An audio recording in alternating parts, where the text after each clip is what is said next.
我被卖进了邪术直播间。在这里，富豪为自己挑中的女孩下注，赌注是看谁能活到最后。等待我们的是厉鬼、僵尸和蛊虫。可他们不知道，我不但是个道士，还是古武传人。我晃了晃头，坐起身，发现自己躺在一间十分宽敞的密室内。密室的墙看起来有些奇怪，我眯着眼仔细看了半晌，才意识到这密室的3面墙是3道卷帘门，而剩下的一面墙上则挂着一个巨大的电子屏幕。除此以外，整个密室只在墙角放了一张桌子，桌子上摆放着几个粉色的双肩包。叮，欢迎各位来到我们的猎杀直播间。一道突兀的电子音响起，吓了我一跳。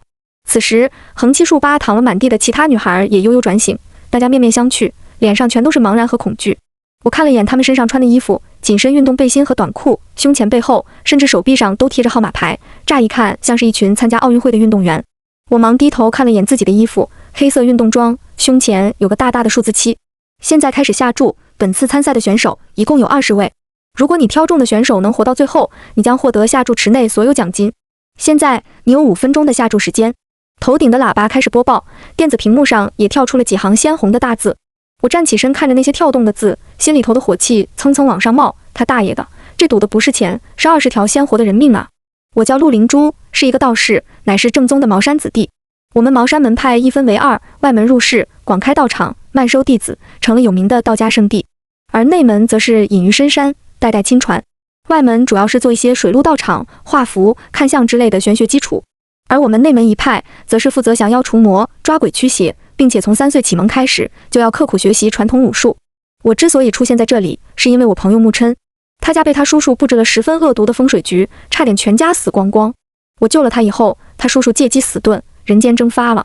木琛说，他叔叔有个心腹，肯定知道他的下落，只是这心腹是个黑帮大佬，背地里做着十分见不得光的买卖。那黑帮大佬为人谨慎机敏，陌生女孩想要接近他，只有一个机会。所以我就出现在这里了，和一群年轻女孩一起，身上贴着号码牌，茫然又无措。叮，下注时间结束，开始播报下注结果。7号1000万，1号950万，9号680万，19号188万。奖金池一共累计奖金15980万。一时间，所有人的视线全都投向了我。我咬了咬唇，只觉得这一幕荒诞又离奇。我从4岁开始学习捉鬼驱邪，立志此生必要斩尽天下妖邪，守护人间太平。却没想到，这世间最坏的不是妖魔鬼怪，而是人。游戏规则：你可以花钱给自己看中的选手购买生存物资，也可以花钱替对方选手设置障碍。本游戏有且只有1名幸存者。桌上一共有5个背包，包里有水、面包、一把匕首。下面给你们10分钟夺取物资的机会，现在开始。短暂的沉寂过后，几个女孩率先冲向了放着背包的桌子。屋内很快就乱成了一团，尖叫声、辱骂声、痛呼声响成一片。那个1号明显身手比普通女孩好一大截，她顺利抢到一个背包以后，快速跑到另一侧的墙角，警惕地瞪着其他女孩。我站得离她不远，见我垂着手一动不动，那女孩张了张嘴，嗓音有些沙哑：“你为什么不去抢？”我侧身仔细看着她，皮肤很白，眉眼深邃，鼻梁特别高，这是一个很漂亮的姑娘，看起来长得不像汉族人，倒像是苗族的。见我不说话，1号垂了垂眸：“这里的东西非常可怕，你不去抢的话，很快就会死的。”听到这话，我眼神闪了闪：“你知道这里的东西？”他闭嘴不说话了，只是将在胸前的包又抱得更紧了一些。这地方具体是干嘛的，就连木琛也不知道。他只知道进去的女孩基本不可能有活着出来的，而且那黑帮大佬手底下养了一群很奇怪的人，据他猜测，应该是邪术师。他家的风水局和这大佬手底下的邪术师脱不了干系。倒计时10秒，现在开始。10、9、8，随着电子音响起，女孩们的争抢更加激烈了。我叹了口气，看着打成一窝蜂的女孩子们一眼以后，起身来到了那张桌子前。女孩们在地上滚作一团，有扯头发的，用牙咬的，用手挠的，看起来状况十分惨烈。而此时此刻的大屏幕却跳出了几条信息：9号不愧是我看中的小野猫，这么快就抢到一只背包了。1号也不错，我出5万，再送1号一袋牛肉干吧。那个7号我不喜欢，不知道他为什么有那么高的下注，傻子一样站在那儿一动不动。我看着屏幕目瞪口呆，什么玩意儿？一袋牛肉干要5万？讨厌7号，脸上一副淡定又不屑的表情。我想看他哭，我出20万，送他一条 A 大师的尸毒犬。我只听过缉毒犬，尸毒犬又是什么东西 ？A 大师又是谁？物资争抢时间结束，现在给你们10分钟休息时间，10分钟后猎杀时刻正式开始。女孩们都各自找了个角落喘息休息，不少人脸上身上还带着伤，那个9号头发都被扯下了好几把，脖子上也全是指甲印，正坐在地上悄悄地抹眼泪。我心里憋着团火，怎么也下不去。见众人安静了以后，我走到木桌子前，砰的一脚，桌子从中间断成了2截。所有女孩都瞠目结舌地看着我，我动手将4条桌腿拆了下来，然后起身来到1号面前，朝他伸出了手，匕首借我用一下，用完马上还你。1号定定地看着我，眼神中全是犹豫和纠结。你要做什么？我看着他咧嘴一笑，我要带你们活着离开。噗，哈哈哈哈哈，活着离开。1号笑得眼泪都快出来了，他冷冷地看着我，就像在看一个死人。你知道门打开以后会出来什么东西吗？刚才屏幕上有人说要花20万送你1条尸毒犬，你知道是什么意思吗？你什么都不知道，有什么脸说带我们离开？这是一个暗网基地，地下城堡。有钱人厌倦了看野兽和女孩争斗，于是他们就搞了这么一个地方，把野兽换成了僵尸、厉鬼、蛊虫、尸鳖等邪物。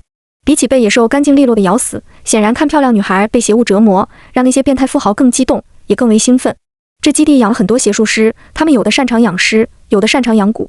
而每次的猎杀直播，富豪们都可以购买这些邪术师精心培育的蛊虫和厉鬼。富豪们购买的钱，邪术师可以拿到70%，基地收30%。为了让自己的邪物脱颖而出，这些邪术师每天削尖了脑袋培育邪物。听明白了吗？现在你还觉得自己能带我们离开吗？1号漂亮的脸上露出一个讥笑，似乎在等待我被吓得屁滚尿流，痛哭流涕。我的回应则是将手掌摊在他面前，匕首借我。1号定定地看着我半晌，才打开背包，拿出了一把匕首递到我手中。我飞快地接过匕首，冲向墙角，把堆在那儿的4根桌腿削得又尖又利。削完桌腿，我又用匕首把木桌子砍成了10几根，同样把一端都削得极尖锐。这些木头片虽然没有桌腿结实，但是好歹也算件武器。忙活完以后，我把匕首还给1号，然后把那些削尖了的木头挨个发到那些没有抢到背包的女孩手里。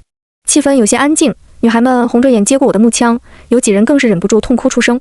此时，电子屏幕开始疯狂闪烁，有意思，太有意思了！我还是第一次看到7号这么有意思的姑娘。看样子7号要当救世主啊，那我就成全她吧。我出30万买一只 B 大师的恶鹰，我出50万买一条 C 大师的阴蛇送给7号，100万买 A 大师的绿毛僵尸送给7号。屏幕还在不停闪烁，我看着上面的金额，忍不住抽了抽嘴角。真看不出来我的命这么值钱。1号绝望地看着我，半天才露出一个苦笑。7号，如果坚持不住了，我愿意帮你了结自己。活着有时候比死亡更可怕。屋内响起一片抽泣声，在电子音冰冷的倒计时中，3道卷帘门缓慢升起，猎杀正式开始了。女孩们拼命朝墙壁的方向缩，因为恐惧，好多人手中的木棍根本拿不稳。怪物还没来呢，已经有好几个人把棍子掉到了地上。13号更是蹲下身，抱着头尖叫：“我要回家！求求你们放我回家！我爸妈可以给你们赎金的，我家有钱的，可以给你们50万、100万、100万也行啊！求求你们了，放我回去吧！”那些女孩的神经本来就在崩溃的边缘。13号开了个头以后，好几个女孩都丢掉手中的棍子，哭成了一团。我走到13号面前，用力捏着她的手臂，把她从地上拉了起来。全都给我闭嘴！你们没看屏幕吗？奖金池里有1.6个亿，这还不算后期那些傻逼购买鞋物和食品的钱，那可是1.6个亿。一场比赛1.6个亿，你家的50万赎金够什么？醒醒吧！不想死的就捡起手中的棍子，跟在我身后。13号惊惶地看着我，巴掌大的小脸一片惨白，哭了半天以后，他最终还是抽抽噎噎地捡起了地上的棍子。我有些于心不忍，她看样子20岁不到，还是个小女孩呢。下面给大家介绍一下第一波登场的怪物是行尸。大家有没有看过美剧啊？这个行尸和行尸走肉那个行尸差不多哦，要是被抓到或者咬到，你们就也会中尸毒而死。不过值得注意的是，这个行尸刺中大脑是不会死的哦，尽情享受吧，姑娘们。Hitoi， 享受你大爷！我朝墙角的摄像头吐了一大口口水，这帮人不就是想看我们哭喊、崩溃、尖叫、失控的模样吗？我偏偏要让他们花了钱，还要觉得不痛快。哭什么哭？有力气哭，不如留着对付怪物，实在不行，骂那些傻逼几句也好。13号率先跳了出来，然后双手叉腰，对着电子屏口吐芬芳。你们这帮有娘生没娘养的鬼孙子，这么喜欢看女人叫，是不是全都是太监，自己没能力让女人叫？你们这堆流产失败的傻逼，你妈生你们的时候把胎盘养大都比你们好。我看你们不但长得像马桶，里头装的东西更像。举起2个猪蹄上个网，就真以为自己是人了，一个个嘴那么臭，老娘送你们平复言节洗洗嘴。弹幕一片安静，13号不鸣则已，一鸣惊人。我看着他因为激动而上下飞舞的麻花辫，敬佩不已。这是个人才，绝对的人才。原本活跃的弹幕安静了很久，直到一个叫正道刘亦菲的人打破了沉默。哈哈，13号不错，我喜欢，送他一瓶王老吉润润喉。我看着这个熟悉的名字，陷入了沉思，这人该不会是宋菲菲吧？宋菲菲是我的好友兼徒弟，说好的两人一起卧底进这个组织，我在这被猎杀，他在那刷弹幕。刷弹幕就算了，他没看见我赤手空拳，手里连把桃木剑都没有吗？居然还给别人先刷上王老吉了，一瓶王老吉得多少钱啊？不会也要5万吧？这个败家娘嘛！13号骂完以后，腿也不抖，手也不哆嗦了，他一甩鞭子一扬头，不就是一死吗？老娘和他们拼了，18年后又是啊！鬼呀！只见几只衣衫褴褛的行尸正挪动脚步，踉踉跄跄地朝我们走来。严格意义上来说，行尸连僵尸都算不上。僵尸分为6个等级：紫僵、白僵、绿僵、飞僵，再到旱魃。其中根据五行属性不同，在绿僵和飞僵之间，又有铜甲尸、水行僵、土遁僵等。这些行尸应该只是尸体被活物渡进一口气，俗称诈尸。以前古代停灵时，灵堂内必须有人看守，禁止猫鼠窜入，就是这个原因。猫鼠属阴，能通灵，在爬过尸体时会给尸体渡进活气，而行尸能行走，全靠口鼻中的那一口气。所以对付行尸非常简单，把他们身体里的那口气逼出来，他们就没法动弹了。狭长的走廊上灯光黑暗，我戒备地举起手中的木棍，直到这些行尸走近了，我才看清他们的面容。举起的手放了下来，我难过地看着他们，心中酸涩地想掉眼泪。这些行尸面容腐烂，已经看不清原本的样子的了，但是他们身上的衣服非常熟悉，鲜亮的颜色，胸前硕大的数字。这些行尸和我们一样，都是被卖到这里来的无辜女孩。7号姐姐，我们以后也会变成这样吗？13号缩在我身后，探出半个头，满脸惊恐地盯着这些行尸。眼看着行尸越走越近，我转过头对着身后大喊一声，所有人给我分2队站好，只要捂住口鼻，屏住呼吸，这些行尸就发现不了你们。下面听我指挥，2队轮流呼吸。行尸靠口中那口气活动，自然对人呼出的气十分敏感，它会机械地攻击所有能呼吸的活物，只要能屏得住气，行尸就会瞎子聋子一样，根本不必害怕。1队呼吸，2队屏气。排在左边的女孩立刻开始大口呼吸，而随着他们的呼吸，行尸也蹒跚着朝他们扑了过去。就在行尸快要扑到他们跟前时，1队屏气，2队呼吸。右边的女孩开始呼吸了，扑到跟前的行尸一愣，对于目标的消失有着片刻的茫然。茫然之后，他们又奇怪地发现猎物居然在身后，于是行尸们动作迟缓地掉了个头，继续朝对面扑去。就这样，两边女孩轮流呼吸，10几个行尸就像风筝一样被我们放着满场飞。我则是在中间见缝插针地对落单的行尸下黑手，一掌打在行尸的膻中穴位置，再将手握成拳头，用力顶住咽喉部的几个穴位，最后用大拇指顶着行尸的脖子往后仰，那口活气就全给吐出来了。活气吐完，这些行尸就像正常的尸体一样躺在地上一动不动了。我3两下收拾完所有行尸，还没来得及喘口气，头顶的喇叭响了，弹幕也开始疯狂跳动。曹，老子花了600万，你们哥这给我眼林正英呢？很好，我参加了这么多期猎杀游戏，你们是最有意思的。主持人，我出200万，下一批怪物数量再加1倍。窸窸窣窣的声音响起，有什么东西正朝我们的方向快速前进。这些躲过了行尸的女孩刚要跳起来庆祝，眼尖的13号已经率先爆发出了一阵刺耳的尖叫声。啊，有蛇，好多蛇！游过来的蛇有大有小，有粗有细，最大的那条几乎有2米多长，正吐着漆黑的信子，悠悠地盯着我们。它通体灰色，背部中间长了一条鲜红的纹路，看起来绚丽又可怖。我暗叫一声糟糕，这是阴蛇之王，阴煞蛇。阴蛇是由死人的死气、阴气幻化所生，这种蛇通常只在乱葬岗和坟堆出没，攻击性并不太强。而阴煞蛇则是生长于特殊的坟堆，那地下埋葬的死人，死前都饱受折磨，死的时候冤气不散，煞气凝结，化而为蛇，也就是阴煞蛇。阴煞蛇攻击性极强，被它们咬中，人会变得暴力嗜血，而且会在7个小时之内全身溃烂而死，死状极惨。桃木剑、五雷符、朱砂、糯米，要啥没啥，赤手空拳。我自保当然是没问题，可是要想从蛇群下保住这些女孩，那就是痴人说梦了。正到刘亦菲，7号，快跑，从右边跑。看菲菲这模样，这基地估计是没给我们准备什么像样的驱邪道具。也对，这帮子变态富豪主要是想看女孩们被怪物吃掉，而不是看有人能够大杀四方。毕竟这些邪物都是能拿来卖钱的，还动不动几十万上百万，在他们眼里，这些邪物估计要比女孩子更值钱。毕竟培育邪物需要时间，而年轻女孩她们只需要去绑架去骗就行了。我带着一帮女孩朝右侧快速跑去，沿着幽深狭长的长廊跑了上百米以后，眼前蓦然出现了一抹亮光。等跑出这走廊，我才发现我们竟然到了一片树林。之前在地下室里被关的不知时间，到了这林子里，我才意识到现在其实是白天，只是天上乌云密布，实在是没法判断现在是几点。看到这树林，1号脸上的血色在刹那间退得一干二净，我们会死的，我们都会死在这里。我转头认真地看着他，1号，你到底知道些什么？对呀，1号姐姐，你快说呀，急死个人了。这种时候姐妹们都要团结，那帮坏蛋不就是想要看我们自相残杀吗？我们偏不让他们看。别藏着掖着啦，人多力量大，你说出来，我们才能想办法活下去呀。众多女孩围着1号七嘴八舌，这片林子古怪得很，空气中还弥漫着一股特别的味道。那些阴蛇追到林子入口，吐了吐信子，掉头走了。显然，这林子里有着让他们忌惮害怕的东西。1号咬了咬唇，我是上一期的幸存者，我外婆是一名苗疆蛊女，我跟着她学过几年的蛊术。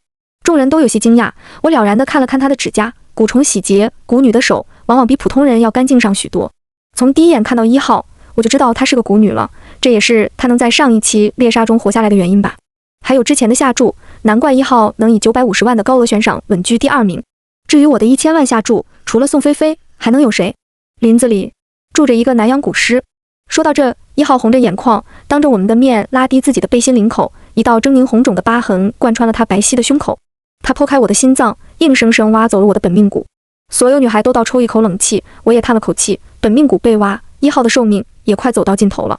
他上次是猎杀的最后一关，今天不知道为什么那么早就出现了，我们真倒霉，真的。气氛有些压抑，好几个女孩都忍不住低声啜泣起来。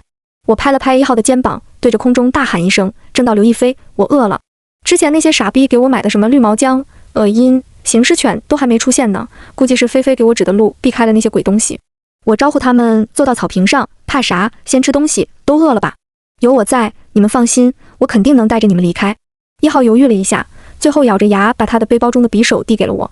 7号，你比我厉害很多，这匕首在你身上比在我这用处会更大。宋菲菲大手笔的给我买了一箱泡面，一箱火腿肠，不得不说这基地有点东西，泡面居然都是泡好的，不愧要8万块钱一碗。泡面是有几个送外卖的机器人送来的，所有女孩人手一份。我一边吃一边心里在滴血，不过这基地早晚要被我端了，到时候那些钱就都是我的了。吃饱喝足以后，大家阴郁的心情总算是好了几分。我话说得很漂亮，心里却一片愁云惨淡。南洋蛊师还是一个吞了1号本命蛊的蛊师，如果我带着那些法宝对付他，自然不在话下。可是我现在手中只有一把光秃秃的匕首，恐怕连对付那些蛊虫都够呛啊！我心事重重地带着群女孩，小心翼翼地走在林子里。南洋蛊师是我在所有邪术师里最不愿意碰上的，因为他们玩得很脏，是真的脏。像苗疆的蛊女，一般蛊虫都是些金蚕蛊、五毒蛊、蛇蛊之类的，虽然毒性猛烈，但都长得很漂亮。而南洋蛊师的蛊虫就五花八门了，狮子、狮鳖、蟑螂、蛆、蛔虫、绦虫、水蛭，我深深怀疑那些打不过南洋蛊师的人，不是被打跑的，而是被恶心跑的。和一群蛆打架，这谁受得了啊？我清玄失职，上次和一个南洋蛊师打架，被一条蛔虫绕住了脖子，头上爬满了虱子，空中是漫天飞舞的大蟑螂。最恶心的是那绦虫，拼命朝他嘴巴和耳朵里钻。当时他回到观里以后，我们半个月没让他进屋，师兄还把他铺盖放厕所里了，说反正他跟厕所一个味。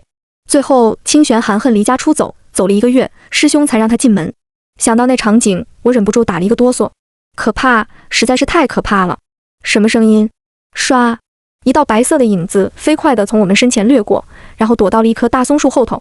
那露出的尾巴又粗又长，雪白的鳞片在空气中折射出七彩的光线。这尾巴可真漂亮，我松了一口气，看来这个南洋降头师是个有审美品味的降头师。这白蛇虽然漂亮，毕竟是蛊蛇，不容小觑。我挡在女孩子们面前，警惕地盯着眼前茂密的树林。那白蛇没有动静，过了好半晌，一颗脑袋从树后钻了出来。8号，是你吗？1号浑身一颤，惊呼出声。他的声音惊动那颗脑袋，他又飞快地缩了回去。虽然出现时间很短，也足够让我们看清了。那是一个很年轻的女孩，眼睛很大，脸颊凹陷，皮肤泛着青灰色。嘘，安静！我伸出手指竖在嘴唇前，示意所有女生都不要说话。她们立刻听话地捂住了嘴巴。就这么僵持了一会，树后的人没有耐心了。一道人影从树后探了出来，人手蛇身，腰部以上是个赤裸着身体的女孩，肚脐以下是蛇尾，模样不但不吓人，还有几分漂亮。左边的松树上挂着一个电子屏，此刻弹幕正在疯狂闪动。靠，这女的也胸也太平了吧！我就说那老头没眼光，整来整去净搞些丑东西。主持人麻烦和你们的邪术师说一下，以后别搞这些胸小的女人，败坏兴致。我们花那么多钱，可不想看飞机场。就是这批猎物里也大半是平胸，真是见了鬼了。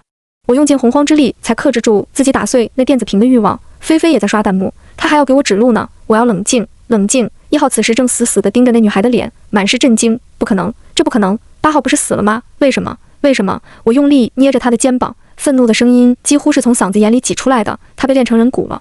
普通的炼蛊是将各种毒虫密封放在罐子里，最后存活下来的那只虫即为蛊虫。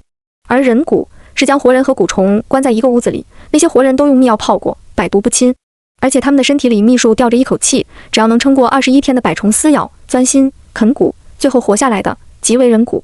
用人炼蛊，罪大恶极，天理难容。而且人蛊往往还残存着几分神智，比起正常蛊虫不知聪慧了多少倍，这也是一些蛊师冒天下之大不韪偷炼人蛊的原因。看着唉声痛哭的1号，那人蛊脸上也露出了几分悲伤的表情，犹豫在他眼中一闪而逝。他甩了甩尾巴，张牙舞爪地朝我们快速游来。人蛊血液中往往含有剧毒，我喝令女孩们跑远一点，自己捏着把匕首就冲了上去。幸亏这地方安排怪物都是一波一波来的，估计是为了照顾那些傻逼富豪，毕竟人家花了那么多钱，总不能一上来就把女孩们全都搞死。上个亿的游戏，几分钟咔咔搞完，那些傻逼肯定不乐意。人蛊伸长手臂朝我抓来，他的指甲又黑又长，不知道藏着多少毒素。我飞起一脚将他踢开，匕首一划，他的手臂上被割了很长的一道伤口，身体也被我蹬出去很远。他怔怔地摸着自己手臂上流出的黑色血液，突然开始疯狂大笑，笑着笑着，眼睛里却流下了泪水。这人蛊好像成蛊没有多久，他还不太适应自己那巨大的尾巴。打了2个来回以后，他也意识到了自己明显不是我的对手。对于这可怜的女孩，我有些手下留情，可是他的攻击却愈发疯狂。当他再一次被我膝盖顶住肚子，按在身下时，他突然开口了：“杀了我，求你，杀了我！”我握着匕首的手犹豫再三，到底是没忍心捅下去，他却用力一个挺身，心口朝着我的刀尖直直撞来。小心！我用力推开他，但是来不及了，他捂着胸口仰面倒下，脸上的表情却是如释重负的模样。我握着匕首，心里升腾起一股毁天灭地的恨意。这些人渣，我一定要弄死他们！气氛十分沉重，但是女孩们的斗志却空气高涨。13号拉着我的手，不停抹眼泪。姐姐，如果不是你的话，我也会变成怪物的。这个地方太可怕了，连我们死了，他们都不放过。我带着众人沉默地朝前走去。这林子不大，路边尽是一些歪歪扭扭的枯树，看着像是西方童话世界中住着女巫的黑暗森林。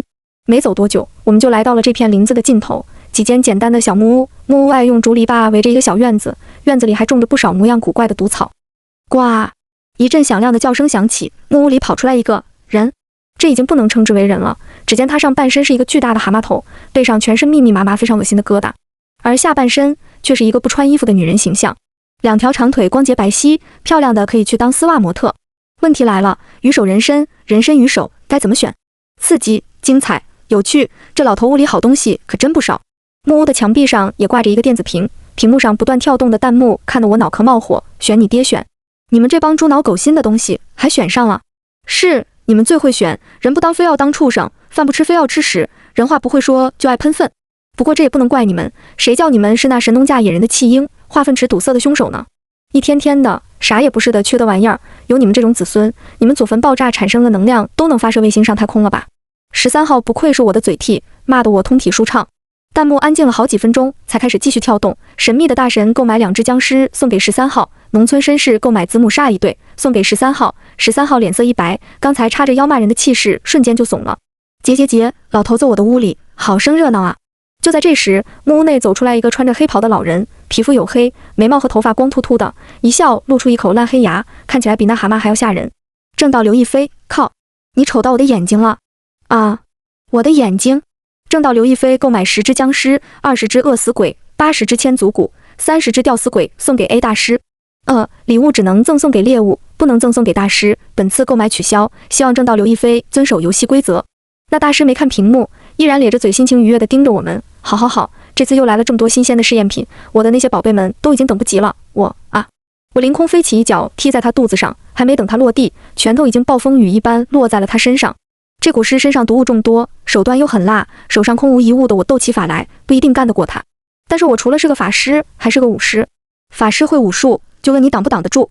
年老体衰的蛊师连蛊虫都还没掏出来呢，就被我一顿乱拳打得昏死过去了。正当我挥拳在打时，他嘴里爬出来一只通体漆黑的蟑螂，朝我迎面飞来。这应该就是他的本命蛊了，居然用蟑螂当本命蛊。我被蛊虫逼着退到了墙角。就在这时，1号翻手掏出手中的木棍，将尖利的那头对准老蛊师的心脏，恶狠狠地戳了下去。蛊虫发出一阵刺耳的尖笑声，扇动着他那恶心的大翅膀，想飞回去救主。我自然是不能让他如愿。刚才打那老头时，为了躲这蟑螂，我随手扯了他半件黑袍。我将黑袍捂得密不透风，那蟑螂硬是没找到机会飞出我的包围圈。扑通！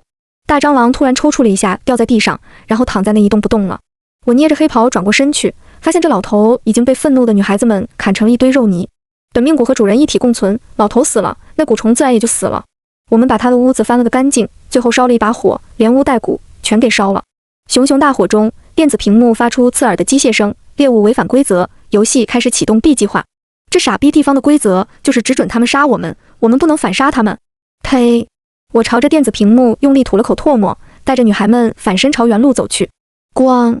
我捂着鼻子蹲下身，眼泪噼里啪啦往下掉。谁能告诉我，为什么刚才还是路的地方，突然变成了一块大玻璃？1号惊疑不定地用手摸着眼前的玻璃，脸色十分难看。7号，我们的路好像被封住了。我们沿着玻璃一路拍打，发现这玻璃直接将之前的路全都堵上了，只剩下一个缺口。我用手推了推玻璃，这硬度，这厚度，都快赶上防弹玻璃了。靠我手中的匕首是破不开了，只能沿着他们给我们制定的方向，继续往木屋后头走去。7号，我们可能真的出不去了。1号轻轻拉了拉我的手，露出一个比哭还难看的笑容来。这地方有一个极为可怕的大家伙，轻易不动用的。听说之前有一期，他们不小心绑到了一个张家女孩，那女孩道法很深，眼看就要逃出去时，那东西出现了，一个照面，女孩就被杀了。我惊愕地看着她，张家，龙虎山张家。1号点点头，那女孩连消息都没来得及送出去，人就不见了。估计到现在，张家都还在满世界找她呢。我捏紧了拳头，紧张地盯着1号的嘴唇，那东西是什么？1号咬了咬唇，踮起脚尖凑到我的耳边小声说道：铜甲尸，一只进化成飞僵的铜甲尸。我的心顿时哇凉哇凉的，犹如一盆冰水兜头浇下。之前说过，僵尸分为6个等级，分别为紫僵、白僵、绿僵、飞僵和旱魃，而铜甲尸则是非常特殊的一种僵尸。铜甲尸死前通常为身披盔甲的武将，他们死于今年今月今日今时，又葬于极金之地。在经过1000年修炼以后，他们全身都已经化为至坚之金，刀枪不入，不惧水火。而且听1号说，这铜甲尸还练成了飞僵。今生于土，铜甲尸本来就能遁地，现在还会飞了，成了真正的飞天遁地。这还怎么打？他只要抱着我往土里一钻，我就得憋死；或者拎着往空中一飞，我分分钟摔成肉饼。看着一众担忧、害怕、惶恐、希冀的眼光，我直接原地坐下了。再往下的路是条死路，我又不傻，才不会上赶着送死呢。都坐下休息会吧，不走了，咱们就在这待着。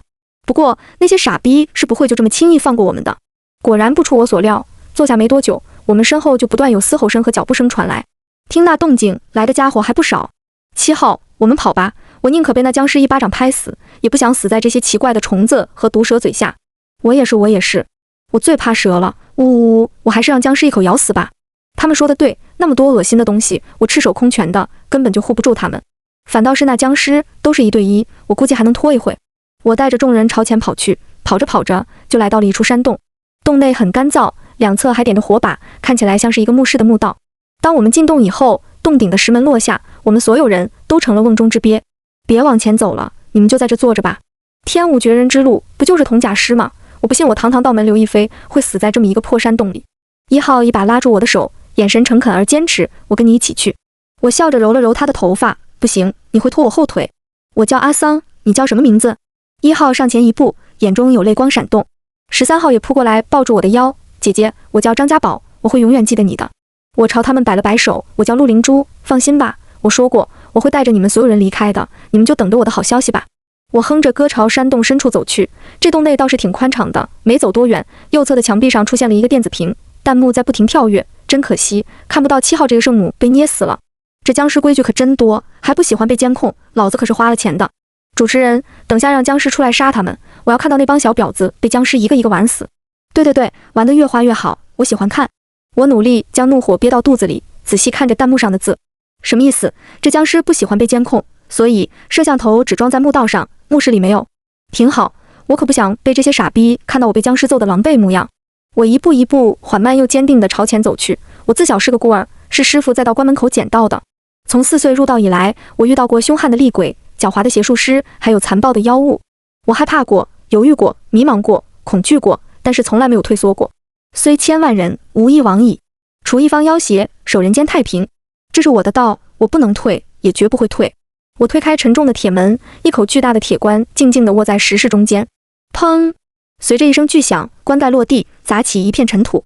黄土飞扬中，一个极为高大的身影从棺材当中坐了起来。不愧是力拔山兮的铜甲师，刚才那铁棺盖目测有好几千斤重，这要是砸到我身上，恐怕我师尊亲来都救不了我。我吞了吞口水，努力摆出一个攻击的姿势。咚！铜甲师从铁棺中直挺挺地飞了出来，重重地落在了我的身前。此时他的胸膛距离我的鼻子只有1掌的距离。我仰起头呆呆地看着他，然后伸出手一拳打在他肩膀处。卧槽！周宽怀，你这大半年都死哪去了？老子差点被你吓死。那铜甲师眼珠子都快瞪出来了，表情灵活得不像个僵尸。卧槽！陆灵珠。周宽怀是我刚下山时遇到的，那时他虽然只是绿江级别，但是因为一身铜皮铁骨，极难对付。我在山里和他磨了整整1个月，他杀不了我，我也灭不掉他。最后还是我想了个借口，把他骗下了山，和我签订了灵契。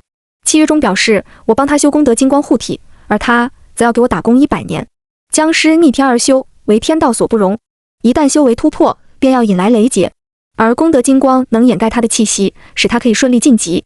这僵尸棺材里躺傻了，觉得100年时光弹指而逝，这才和我签订了100年卖身契。我下山以后，在游乐场开了个鬼屋，为了把生意做好，里头的鬼怪都是我呕心沥血抓来的，而周宽怀就是我鬼屋中的一员。后来鬼屋把一个有心脏病的游客吓死了，我赔了好大一笔钱关闭了鬼屋。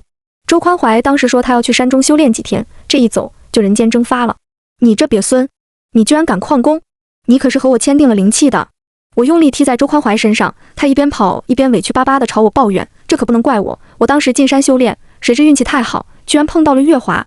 传说中月亮每逢200年便会像下雨一样下一阵月华，月华大小各异，小的如同米粒，大的犹如鸡蛋。下月华那日，空中星光璀璨，似银河倾泻，星辰落凡。月华之中汇聚了月光精华，草木得月华浇灌，便可开制成精，动物沐浴月华，可增加200年修为。僵尸虽然是人间邪物，却依然能吸收月华之灵气，晋升修为。那月华全都大小一颗，一下子都把我砸懵了。吸收完月华没多久，我就成了飞僵，然后天劫就来了。你之前帮我传的功德金光也就够压一压绿江的，我为了躲那天劫，到处跑啊，差点没把我累死。后来我就跑这来了，这里有好多邪术师，有个邪术师说他能布阵帮我压制天劫，但是我得在这待着给他坐镇。我发誓啊，我在这这么久，可一个人都没杀过。我龇牙咧嘴地停下脚，这家伙全身坚硬无比，踢得我腿估计都淤青了。你胡说，之前有个张家的女孩被你一招就给灭了。周宽怀急得直跳脚，灭啥呀？那姑娘有心脏病，大喊一声铜甲师，人就没了，这真不能怪我。见我还是一副怒气冲冲的模样，周宽怀有些心虚地摸了摸鼻子，别生气了，我带你出去。周宽怀说这地方特别大，而且还弄了一个怪物乐园，那些富豪可以坐着透明车子去参观各种各样的蛊虫毒物、行尸女鬼。他们有个特别大的直播间，直播间有一个大屏幕，那些富豪一边喝着酒，一边看这场猎杀。哎，等等，你说啥？所以这些富豪不是在网线的另一头，而是和我们一样，都在这个地方。也对，在家里上网看有什么意思？当然是来现场看更刺激了。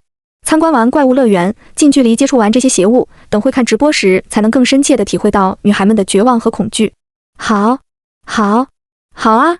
我抬头阴森一笑，踮起脚尖拍了拍周宽怀的肩膀，小周，该轮到你这个打工人上线了。我扯乱自己的头发，在地上翻滚了几圈，努力让自己看起来狼狈一些。然后我就撒着欢跑出了墓室，朝装了摄像头的地洞内狂奔而去，手脚并用，连滚带爬。救命！救我呀！周宽怀翻着白眼跟在我身后，静静地看我表演。等我们两人都扑到镜头前面时，我爆发出一阵极为凄厉的惨叫声啊！灵珠姐姐！坐在地上的女孩们都吓坏了。我扑到地上以后，周宽怀弯腰握住我的脚，将我像死狗一样往洞穴深处拖去。哎，姿势不对呀！卧槽，他太高了，我大半个身体都悬在空中，只剩下脸磕在地上，吃了我一嘴巴的土，气死了！我好像个人形拖把呀！啊！我和你拼了！阿桑大喊一声，举着根木棍就冲了上来。其他女孩虽然害怕，但是没有一个人退缩。周宽怀拖着我，女孩们追着我，我们一帮人很快就消失在了镜头前。呸！妈的，周宽怀你公报私仇啊！我将嘴巴里的土抠出来，对着周宽怀就是一套18落汉拳。其他女孩都看呆了，阿桑更是震惊到说不出话来。介绍一下，这是我朋友，宋朝的一位抗金将领周宽怀。我把女孩们安置在墓室内，然后让周宽怀拖着他的棺材盖带着我飞出去了。真正的猎杀时刻到来了，那些坚不可摧的钢化玻璃在周宽怀几千斤的棺材盖前就像是豆腐做的一般，轻轻一推就倒了。我在整个怪物乐园里横冲直撞，几乎将所有邪物都引到了身后。周宽怀的气息太可怕了，我怕他把我好不容易引来的怪吓跑，就让他拎着棺材盖飘在空中等我号令。飞速奔跑中，我还能瞥见有些弹幕在不停闪动。卧槽，这7号居然没死，怎么回事？那僵尸都没搞死他，那僵尸不会看上他了吧？睡了一觉，把人放了，可惜了，这么美好的画面我没看到。他在干嘛？怎么到处乱跑？其他的那些女孩呢？这么脏的嘴，刚好适合装蛊虫。当我将怪物全都引到一处山崖峭壁前时，周宽怀举着铁棺材盖，用力砸了出去。有什么东西飞过来了？卧槽！主持人这是什么？主持人！我靠！退钱！轰！一声巨响以后，山崖塌了一半。这山崖其实是一堵极高的墙，墙的背面是一片巨大的电子屏。我顺着被墙砸破的巨洞进去，发现洞后是另外一个世界。洞外危机四伏，洞内灯红酒绿，无数穿着暴露的漂亮女孩正拖着餐盘惊愕地看着我。这是一个极大的房间，布置有点像豪华电影院。每一排位置上都有独立餐桌，桌上放着果汁、名酒和叫不出名字的精美菜肴。每个人的上半张脸都戴着面具，看不清面容。不过没关系，反正他们马上就要死了。见我冲进来，那些躺坐在沙发上的傻逼们纷纷站起身，有人更是吓得大叫：“安保呢？安保去哪里了？”我跳上第一排的桌子，叉着腰对周宽怀大喊：“老周，给我看紧了，一个都不许跑！”卧槽，老周也来了！宋菲菲一把摘下面具，朝我跑了过来，她得意洋洋地对我大笑：“啊哈哈，你放心吧，门早就被我封死了，这帮傻缺还没发现呢。”一片混乱中，我和宋菲菲躲在角落里，惬意地喝着红酒，吃着点心。你看那胖子，那英灵看他肚子大，把他肚子剖开，自己钻进去了。你看那老头才刺激呢，咦，他鼻孔里钻进去那东西叫啥来着？铁线虫。我嘴边的红酒突然就喝不下去了，那叫绦虫骨，最喜欢生啃人的内脏。卧槽，那眼镜男牛逼，被几条狗五马分尸了。傻瓜，那叫行尸犬。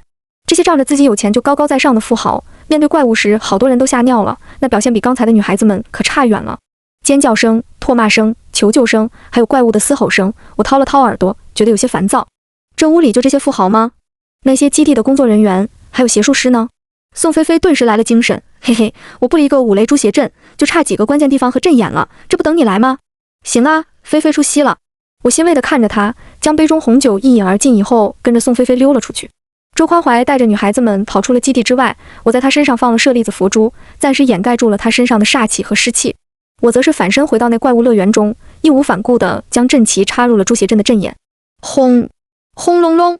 不一会儿，天上黑云翻滚，无数雷电在云层中闪烁着银光，宛若银蛇飞舞。惊雷落地，我能感觉到整个地面都在剧烈颤动。这里的邪物太多了，5雷诛邪阵一出，居然直接引来了天雷。有雷劈到枯树上，瞬间就引发了大火。这地方所有的罪恶都会在这场雷火下化为灰烬。那些女孩都被宋菲菲安排人送回家了，为了安慰她们，宋菲菲还给了她们每人转账了200万。我打开手机一看，一大早的新闻就是有数十名富豪丧生于本地一个十分出名的度假山庄内，这些富豪中有知名企业家、慈善家、著名导演和明星。牛啊灵珠，整个直播基地都被你灭了，怎么样？我叔叔的消息你搞到手了吗？看着一脸兴奋冲过来的沐琛，我眨眨眼，叔叔？什么叔叔？沐琛一脸黑线，你不是去打探消息的吗？你可是连酬劳都拿走了。我挠了挠头，当时时间紧迫，我只来得及逼黑老大把他所有钱转给宋菲菲，刚转完钱，他就被一道雷给击中了。天雷之下，所有人全都神魂俱灭，连个鬼魂都招不出来。我有些心虚地摸了摸鼻子，随即瞪了他一眼，喊什么喊？我不小心忘记了。沐琛张了张嘴，对我的理直气壮有些哑口无言。那你拿走的那把古剑，还有阴阳玉，还有……看到我举起砂锅般大的拳头，沐琛吞了吞口水，努力挤出一个笑容。还有其他什么办法不？办法自然是有的。我帮沐琛算了个卦，又测了个字，还拿出他叔叔的照片和八字看了又看，最后算出来，他叔叔居然跑到了樱花国。灵珠，我家还有不少好东西，不知道你有没有兴趣？我刚想说话，宋菲菲一脸着急地举着手机跑了过来。灵珠，有个粉丝连着7天给你发了同样的私信，你快看看。我接过手机，主播救我！灵珠大师，救命啊！救我！我瞬间将沐琛的事情抛到了脑后，背上包拉起宋菲菲就跑。菲菲走，我们回家。